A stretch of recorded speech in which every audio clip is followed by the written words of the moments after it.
Your Philadelphia Eagles are 10-1 after a 40-33 win over the Green Bay Packers on Sunday Night Football. It was a historic game for the offense. We'll get into it on the Locked On Eagles postgame show. You are Locked On Eagles, your daily Philadelphia Eagles podcast. Part of the Locked On Podcast Network, your team every day.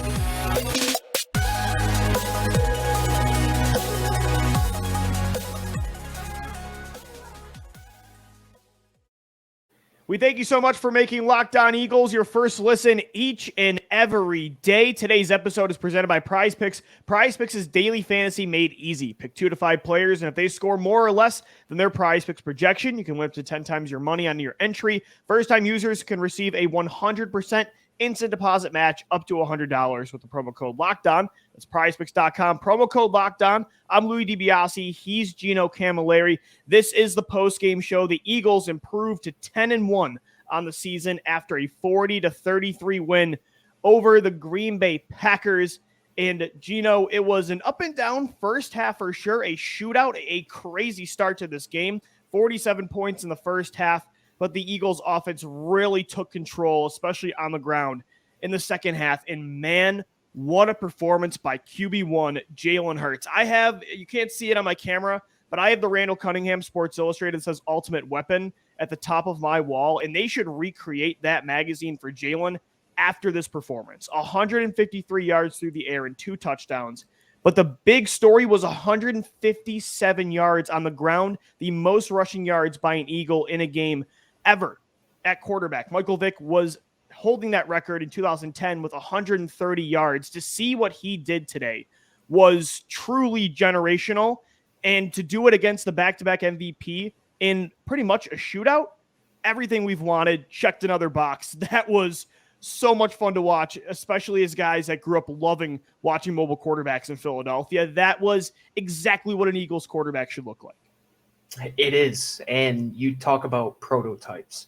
The Eagles have set the guidelines for what it is to have a prototypical quarterback when it comes to what they can do with their legs, when it comes to the arm strength, when it comes to the smarts, the intelligence, the accuracy.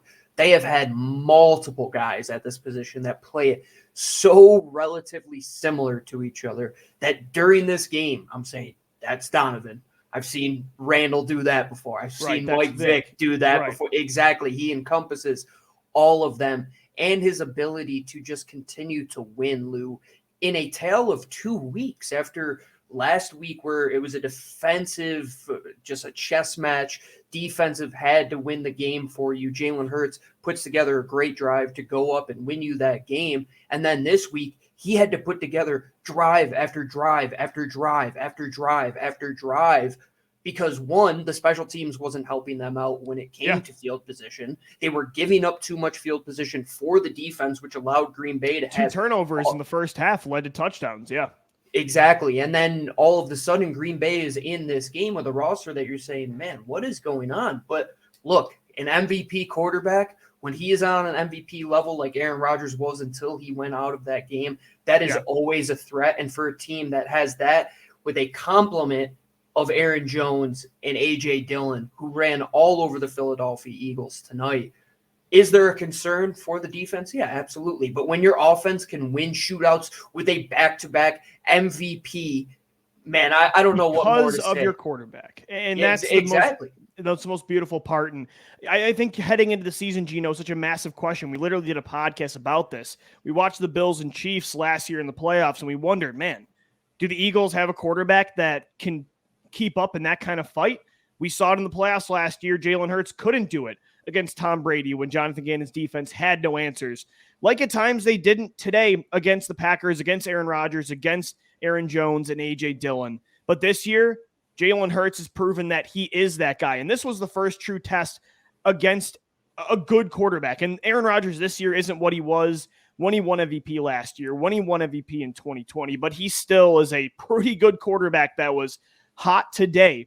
And he did it through the air. I mean, the ball placement was pretty incredible, but on the ground, again, a historic day. And last year, we were kind of frustrated and almost not to say we talk about mobility in a negative light, but we felt like he was only running a lot because he had to, and he was such a limited passer. But that isn't to make it seem like mobility is a negative thing. I mean, we saw today how that can get you out of holes. I mean, he had in the first half 3 20-plus yard runs on third downs, how it can elevate your offense when all else fails. We've seen it in Philadelphia for decades, and that was on full display today. Again, the most rushing yards by an Eagles quarterback in a single game. He's the first quarterback ever with 100 rushing yards in a quarter, and the first quarterback ever with 125 passing and rushing yards in a half. Again, a historic night from Hurts.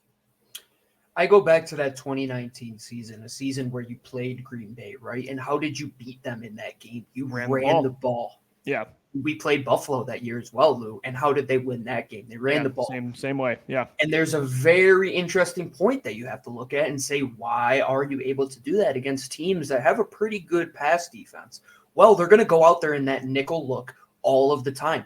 Buffalo does it. They'll do it until the cows come home, and Green Bay continues to do it with Joe Barry, who will just not change what he is going to do defensively.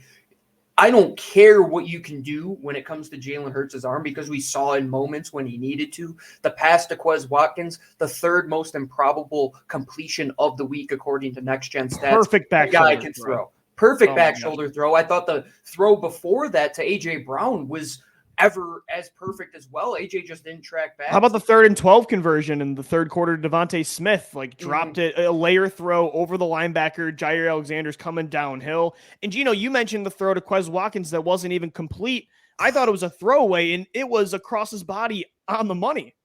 That hit him in the hands. I mean, he's had multiple stellar throws that have been dropped this year. 3 weeks in a row. Weeks ago to A.J. Brown in double coverage. Devontae Smith along the sideline that hit him in the hands, and same today with Quez Watkins. But I thought ultimately, Lou, the one thing that you can look at and say Jalen Hurts is doing it, and he's doing it to do it in spite of other things. He's gotten you out of holes when it came to penalties. He's kept you alive on 4th down conversions, just being able to put the game on his back. He got you out of situations where in the past, we as Eagles fans saw that season of Sam Bradford where if there's any pressure at all, kill the play, it's over. Jalen Hurts got you out of multiple spots. And the reason why I'm fine with what Jalen Hurts did in the air today, it was almost game manager-esque, and he went out and won because of him at points with the Quez Watkins throw and some big third down throws. But when you're averaging 7.5 yards a pop on the ground, and Jalen Hurts is as good of a runner as your running back is, you don't take that away from him. And he wasn't doing it. Don't let him be RG3 where you just completely take that out of his wheelhouse. And he wasn't just – there was nothing from Jalen's game that you're like, oh, we can't throw the ball today. That wasn't it. There were even times in the first half they were being oddly conservative and not letting him throw more. And then they did let him, start throwing it at the end of the first half. And that's how that Quez Watkins touchdown came about. They started letting him test Green Bay vertically, and it worked too. But as you mentioned, Gino, we knew heading into this game, they were going to run the football. Green Bay heading into this game had given up the 5th most rushing yards in the entire NFL. This was going to be a Miles Sanders performance. A.J. Brown was coming into the week sick. Dallas Goedert, they're still trying to figure out who they are as a passing offense without their star tight end. So we knew this was going to be the formula. But to see Jalen and Miles Sanders do this, 157 rushing yards from Jalen, 143 from Miles. A historic performance. So we'll definitely continue to dive into it, man. And the defense as well. But I think I just wanted to make sure we took an entire segment to talk about what Hurts did today, because in front of the entire country, he checked another box that was maybe the last thing we haven't seen this regular season, and really made his, stance for why he should potentially be the lead MVP candidate in the NFL. I totally agree. And this felt where last week felt like a very SEC type game where it's just good defense after good defense. Right. This felt very Oklahoma-esque where you have to go out there in a Big 12 type of environment and just throw the ball, continue to run the ball, put up big yards on the ground, pick up first down after first down after first down. And situationally today, Lou, in the second quarter, right before halftime, that 2-minute drive, how pivotal that was that they scored in that environment, because they hadn't done that the last couple weeks. And that was one of the things that kept them afloat early in the season, was dominating. They took a sack on that drive, Gino. They did, and Jalen Hurts got you out of a bind again. It was 3rd and 13. He hits Devontae Smith to set up 4th and inches. He moves the chains there. Then he hits the defensive holding. Then he hits Quez Watkins. This offense just never lets things start to really, build up. Snowball out of control. Right. Exactly. Absolutely. We'll continue to get into it. The Philadelphia Eagles improved to 10-1, a 40-33 win over the Green Bay Packers. We got to talk about the defense as well, and that offensive line, Miles Sanders, the entire team was a complete team effort today in that victory. But first, guys, today's Locked On Eagles is sponsored by Audible. Audible is releasing a slate of new football podcasts that we're sure you're going to love. Find Block Forever now wherever you get your podcast. Block Forever is a brand new podcast from former NFL All-Pro Ryan Khalil and Audible. Khalil takes the conversation about football to the next level. He gives football fans an insider's look at the game through the eyes of the greatest players and personalities of all time. Khalil sits down with star players, coaches, and former pros across the league to get real about what happens on the field and behind the scenes, inside locker rooms, during team meetings, and back at the hotel. You'll hear Christian McCaffrey talk about his love-hate relationship with fantasy football. Juju Smith-Schuster gives his most honest opinions on other players and positions in the league. New episodes of Block Forever will be recorded and released every week ahead of Thursday Night Football. Available for free on Audible or wherever you get your podcasts. Catch the full Block Forever series available anywhere you get your podcasts. Available everywhere now. Audible, get in the game. We thank you so much for making Locked On Eagles your first listen each and every day. Guys, for your second listen, make sure you check out the Locked On Sports Today podcast. From the games that matter the most to the biggest stories in sports, go beyond the scoreboard and behind the scenes with local experts and insight only Locked On can provide. Locked On Sports Today, available on this app, YouTube, and wherever you get your podcasts. It's the post-game show, and we are recapping the Eagles' 40-33 win over the Green Bay Packers to improve to 10-1. And Gino, it was close until the very end. It was a back-and-forth first half. They were tied at 20 until Jalen Hurts hits Quez Watkins to go up 27-20. And then Jordan Love comes in at the end, and, that big touchdown to Christian Watson, they're within one possession late. And so although it was close, it never really felt like it was, maybe just because of how much this offense just controlled the game on the ground. And we gave Jalen Hurts his flowers in the first segment, but how about that offensive line and Miles Sanders too, man? They were equally as impressive. Today they put, I believe the Eagles Autism Foundation released Jeff Stoutland University t-shirts. And what a day for them to do that, because man, you build the whole thing behind what Jeff Stoutland can do. He has put together one of the most beautiful pieces of art that you can put into play week after week by what he is able to do with his offensive line. This Eagles run game, the pass game, is absolutely nothing without those five guys up front and all the depth that they have too. Andre Dillard has to come in and step in for Landon Dickerson at left guard, and you have to pick up a couple first downs to win that game on his back, and you were able to do that. The trust that they have in those five guys to win them any football game, look at the numbers. 350 plus on the ground. That only happens, to be exact, man. Insane. They almost broke the all-time record for their franchise.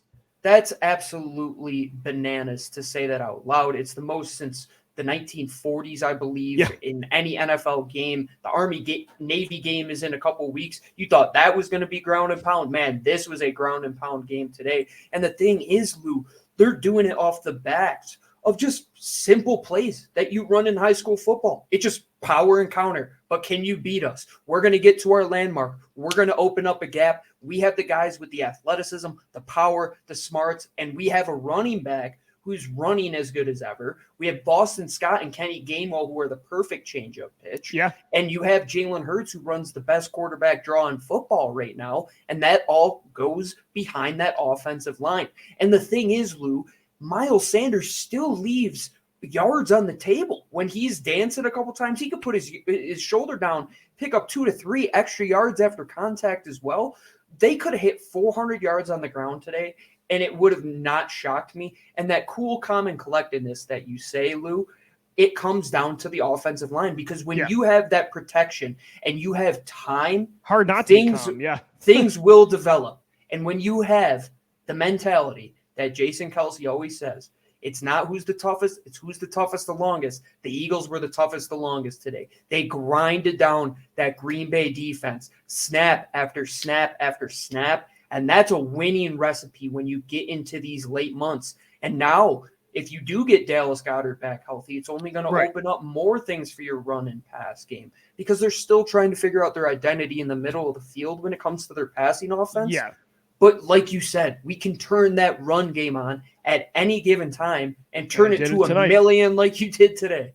I agree. And I think, Gino, you saw the ceiling of this offense today, just how historically great they can be when they're firing on all cylinders. And there's been some hiccups these last 3 weeks. I mean, again, A.J. Brown fumbles the football. Jason Kelce continues to struggle with, some bad snaps. He was so upset about it on the podcast with Travis Kelce this week that he literally walked off the show. Kind of happened again today on that fourth down, the QB sneak. He never could even get it into Hurts' hands, so Sanders has to pick it up, and, he falls short. So there's definitely been some kinks to work out on offense without Dallas Goedert, but once they got going, unlike the Colts game last week, they didn't take 4 quarters to figure it out this time. It only took a quarter and a half. And, of course, 363 yards on the ground was incredible. But when they had to throw the football, they were moving the chains. I mean, how Devontae Smith and Quez Watkins specifically have stepped up since Dallas Goedert went down. Like, not sexy numbers today, but Devontae Smith 4 for 50.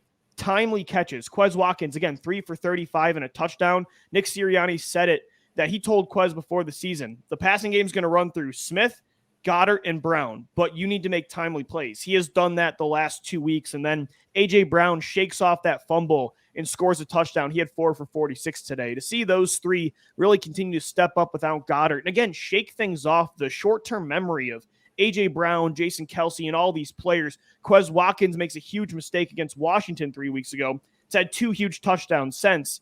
They were stepping up too. You just saw the full ceiling of this offense today. And the thing is, they still left money on the table. Like right, only 153 passing yards. They could have had way more. Yeah, if A.J. Brown doesn't fumble that ball, you're probably going to put that thing in the end zone. If you don't, if you convert that third down, which they probably should have challenged the spot before the botched handoff. I think Jalen Hurts got past that yard marker. Yeah. But they could have dropped 50 points on Green Bay today, Lou. And that's what you need to see. Because after last week, when the question was, how can they respond? Can they make those adjustments without Dallas Goedert? Can they figure it out? Get the rest of the tight ends involved, who all blocked exceptionally well today. I think we have to mention them as well. They're not going to get the praise, but Calcaterra, Stoll, and Tyree Jackson, without those 3 guys, they're an extension of the offensive line. You needed them just as much as you needed those hogs up front. And the timely catches, you say, Lou, the one that I think just encapsulates who Devontae Smith is as a player, he's the Riddler. He just doesn't make sense for a guy who's 168 pounds, 170 pounds, soaking wet, what he can do. That third down grab in double coverage where Jair Alexander thinks it's an overthrow, the body control to just stop in midair and come back to the ball and essentially just float to not over pursue it so the ball goes behind your hands. That is such a difficult play to make. And in the biggest moment, it just must be these guys who've won Heisman trophies who have been in the consideration for it because, man, they turn it on. You got Devontae Smith. You got Jalen Hurts. The end of November, these guys just get hot, and this was a perfect game to do it, Lou. They took advantage of all of the guys on Green Bay. I mean, even Jair was put in some tough spots, and that's a good pass defense. You saw Rasul Douglas, though, today on that A.J. Brown catch, Lou. Kid just doesn't have to change of direction to get out on those Twitter routes. I felt like I was on Eagles Twitter from 2018. I saw a lot of people clamoring for Rasul to play safety, and I'm like, damn, is this me talking? I'm like, we're in a time machine here. It was my guy on my guy crime when Quez Watkins caught that touchdown because one-on-one, that was against Zool to end the half. So I'm like, damn, that's my guy. But Quez is my guy too, and he's on the Eagles. So, I guess that's what you got to do. So, yeah, overall, the Eagles offense completely dominated. And like you said, I mean, Green Bay, like their defense is not nearly what they were in 2021, but that's a lot of talent to put up over 400 total yards against. Like that, they're not pushing. National Football League, dude. That's an insane number. I mean, they have talent. team. Yeah, They still have Preston Smith up front. They've got Kenny Clark. They've got Jerry Alexander. I know Darnell Savage went down, but Rasul Douglas has been really good the last 2 years. Like, these aren't pushovers. Kay Walker's been a really good rookie linebacker from Georgia this year. So that's a good defense. It's, not an elite defense that you dominated today, but that wasn't a pushover either. And like you mentioned, you just have Heisman winners, Hall of Fame linemen, complete studs, an MVP quarterback, and a lot of it just comes down to execution, and they executed to perfection those final 3.5 quarters. Gino, before we do wrap up the show, coming up next, we do got to get into this defense. A mixed bag, but we definitely have a lot to talk about, so we'll get into that. This is the post-game show. The Eagles take it over Green Bay 40-33. Before we do that, this episode of the Locked On Eagles podcast, where the Eagles move to 10-1, is brought to you by our friends over at Prize Picks. They were the presenting sponsor of this show. They are the top daily fantasy, because you're not competing against 5,000 other people like most other daily fantasy sites. You're competing against yourself, and it's pretty simple to do. You pick 2 to 5 players. All you have to do is say, are they going to go over or under their projected amount of points? If you took Jalen Hurts, like Lou and I did today, you hammered it on Prize Picks. What do? You put in your money. You pick the 2 to 5 players. It takes 60 seconds. It's safe and easy withdrawals. When you win the money, where you can win up to 10 times what you put in, you could get that money out just as quick. You could do it on more than just football. World Cup is going on. You could bet esports if you like that. NCAA football is coming to a close. NCAA basketball is starting up as well. And you can only do it at one place. That's Prize Picks. It's daily fantasy. And by using the promo code LOCKEDON, you get a 100% instant deposit match on your first deposit. You put in $100, you will get $100 in bonus money. You put in 50, you'll get 50, so on and so forth. And the only way to do that is use the promo code LOCKEDON. That's LOCKEDON at prizepicks.com. This is the Locked On Eagles post-game show. The Philadelphia Eagles improved to 10-1 with a 40-33 win over the Green Bay Packers. And Gino, we talked about, how good this offense was on the ground. A historic night from Jalen Hurts, Miles Sanders. The offensive line looked completely unstoppable. The receivers stepped up as well when they were actually called upon today. When it comes to the defensive side of the football, again, the issues are kind of the same. Some weird schematic decisions from Jonathan Gannon lining up safeties against the Packers' best receiver multiple times. Some weird nickel bases against the run. They continue to, even just with execution, though, even when they're in the right scheme, they're not stopping these running backs great. A.J. Dillon and Aaron Jones had good nights. But at the same time, it's funny. It's almost like, for years the Eagles were a great top-tier rush defense, but they could never force turnovers. It's almost like they sold their soul on the ground for turnovers, because now they're forcing turnovers, though. 2 picks today from Josiah Scott and Reed Blankenship, and they're getting sacks, too. The pass rush really stepped up. So I guess if you're going to, not that you want to be a bad running team, but if you have a defense that's atop the league in sacks and turnovers with how good this offense is going to be, you're going to win a lot of games. Maybe the best news of the night came after the game, where Jeff McClain of the Inquirer said that he saw Jordan Davis, quote, jogging through the tunnel. That's huge. He's able to come back and practice this week if everything is ready to go. Going against Derrick Henry, that's one that you want to get back, but it's evident, Lou, they need him back so badly. It's like Dallas Goedert on offense. It's a key cog. He's somebody that opens up the rest of the playbook for you. And yes, it is a big concern, Lou, and the turnovers, I don't know how much it comes down to luck. That is one of those things that how much can you rely on. Play, though. He read that from that. He stepped up to see when Chauncey Gardner-Johnson went down, to see an undrafted rookie come in against a red-hot former MVP and make the tackles in that pick. In that kind of situation, super impressive. And that's one thing that we're going to have to keep an eye on. Is CGJ going to be okay? They said it was a rib injury. Hopefully there's not a punctured lung involved. That is something you always have to be cognizant of when it comes to those rib injuries. Hopefully he gets back sooner rather than later. Jordan Davis, you're going to get him back. Avonte Maddox, you're eventually going to get him back as well. But Lou, the depth, that's one thing that when you can fill in those positions where you still have 7-8 top-level guys, with the way that their front four started to hit home, towards the end of the game, the way that they were playing coverage on the outside. I mean, James Bradbury and Darius Slay, you barely heard their names all night long. I mean, Christian Watson scored, but he was being covered by, I think Marcus it was Marcus Epps and Blankenship. Exactly. Right. They were not throwing to your man cover corners. Your front four was getting home. I thought Kaiser White and TJ Edwards were flying all over the field, man. TJ Edwards, the way that guy can fill gaps is something that everybody just needs to take a note Kaiser White of. Forced a sack. The play from Ndamukong Suh and Josh Sweat, that was actually happening though because Kaiser White picked up Randall Cunningham. Sorry, I'm thinking about mobile quarterbacks tonight. Randall Cobb, as you can see, Randall Cobb and Kaiser White completely locked him down. That bought time for the line to get there. So, I mean, yeah, that's the thing about the defense. Like, again, they're having these consistent issues that I don't know if they're going to go away until, like you said, Jordan Davis comes back and, you know, because Gannon's just not going to switch things up enough to change it until then. But at the same time, you're still getting a lot of positives from this unit. I mean, the defensive lineman getting to Rodgers today looked really good. And inevitably won you the game. I mean, yeah. He goes out of the game, and then it's Jordan Love's situation to be in, who stepped up in a way that I didn't expect with that throw to Christian Watson. But your defense has done enough to win you every football game this year, Lou. I mean, what has been the downfall?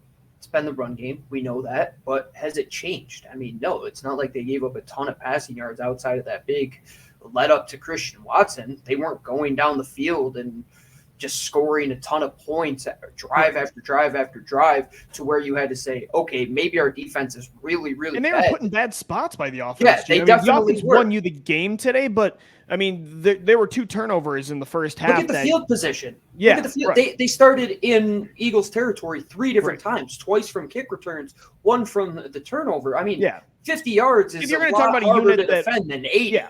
The defense, you didn't win in spite of them today. Did you win because of them? No. But if you're going to talk about a unit you won in spite of, it was special teams. I mean, the amount of times the kickoff coverage allowed the Packers to get to the 40 or 50-yard line. And just, I mean, the return game wasn't good again. That is a unit they're not winning because of or with. Just call me Nostradamus. I know. You've been calling it for literally 2 years now. So 2 years. It was egregious today. People might think I'm crazy, and the definition of his insanity is doing the same thing over and over again, and I continue to complain about this. But when you're put in a position where you're playing a team that when they have bad field position, they didn't do great tonight. But when they were put in good field position, they were able to go down the field and score, which Green Bay did. And why was that? Yes, the offense had a chance, and they turned it over in their own offensive zone. We know that. But special teams, Lou, never once are you getting past the 25, 10, 15 yards past that. Right. How many times are you allowing teams to do that? Multiple times. Happened a lot tonight. Green Bay has a good special teams unit. They just waived the guy that was returning kicks for them in Amari Rodgers 2 weeks ago. They bring in a new player in Nixon, and this guy pops off 2 returns over 50 yards. That's inexcusable. Jake Elliott missing an extra point could have cost you dearly in this game as well. It just seems that the Eagles are not doing anything to help themselves when it comes to the special teams unit. And when this comes down to a game in January, maybe it's against Dallas, maybe it's against Minnesota. Yeah. That's going to be the thing that kills you. That's going to be that little spider bite that you got on a walk and you said, oh, I'll ignore that. And then a couple weeks down the road, all of a sudden you had this huge infection. You're saying, what happened? Oh, maybe I should have taken care of that a couple weeks ago, maybe even a year ago. And this guy, Mike Clay, hashtag Clay out. This guy has to go. He has to. It's inexcusable with what Jonathan Gannon and Nick Sirianni and Shane Steichen have done with their units. This guy, I don't know how he walks into a He's the only one that doesn't fix adjustments. I mean, yeah, when the offense is accountable for what he is doing. It's I agree. Unbelievable. And he tried something different today. Britton Covey was not the kickoff returner. It was Boston Scott, but it still wasn't good enough. Like you said, there's too many problems. But I will say one guy to give a shout out to on special teams, Jake Elliott, did make up for it with that field goal, a 54-yarder to put the Eagles up 10 with a little over 3 minutes or a little over 2 minutes to go. If he misses that, or if the Eagles go for it and they don't get it, Jordan Love only has half the field to tie the football game up. That game was closer at the end than I was even like emotionally thinking about. I didn't really realize how quickly that game could have turned around. But Jake Elliott, and I don't think Elliott still is at 50% or at 100%, nails a big time kick. So that was definitely a clutch moment. But I'm with you. Special teams, they got to clean stuff up. The offense got to clean stuff up. So does the defense. This team is not perfect right now, but at the same time, Gino, they're 10-1. They're the number 1 seed in the NFC. They're dynamic everywhere on offense. They sack the quarterback. They force turnovers. And I think, you got to, not that we're nitpicking because these are real problems, but you got to be feeling pretty good about where this team is at. This is the third 35-plus point outing of the year, something they only did twice in the entire season of 2021. They're able to win games when they don't score points. They're able to win games when it's a shootout and you're scoring close to 100 points. Yep. You've only dropped one, but you found a way to win these games. And that's what everybody said when they picked the Eagles before the game on that NBC broadcast, that they thought that the Packers would keep it close, that they're going to play well, but the Eagles have found their way out of spots time and time and time again. The Eagles are just continuing to write that resume that will get them into the playoffs. Now they have a 70% chance at that number 1 seed after that win tonight, Lou. That's huge for this team moving forward. The Eagles take it 40-33 over Green Bay. They are now 10-1. Up next, the Tennessee Titans this coming Sunday at Lincoln Financial Field. Gino and I have stock up, stock down for you tomorrow on the show. We've got a show for you still Monday through Friday, every week on all podcast platforms that you find Locked On Eagles, and on YouTube as well. Make sure you also hit us up on Twitter at LockedOnBirds, at GC24_football, and at DiBiase LOE. We thank you so much for making Locked On Eagles your first listen each and every day. Guys, make sure your next listen is the Locked On Sports Today podcast. The biggest stories of the day, plus instant reactions, big game recaps, and the take of the day. Available on the Odyssey app, YouTube, and wherever you get your shows. Again, the Eagles take it 40-33 over Green Bay. That'll do it for today's show. As always, thank you for downloading. Thank you for watching and listening to Locked On Eagles, and let's go Birds. Fly, Eagles, fly.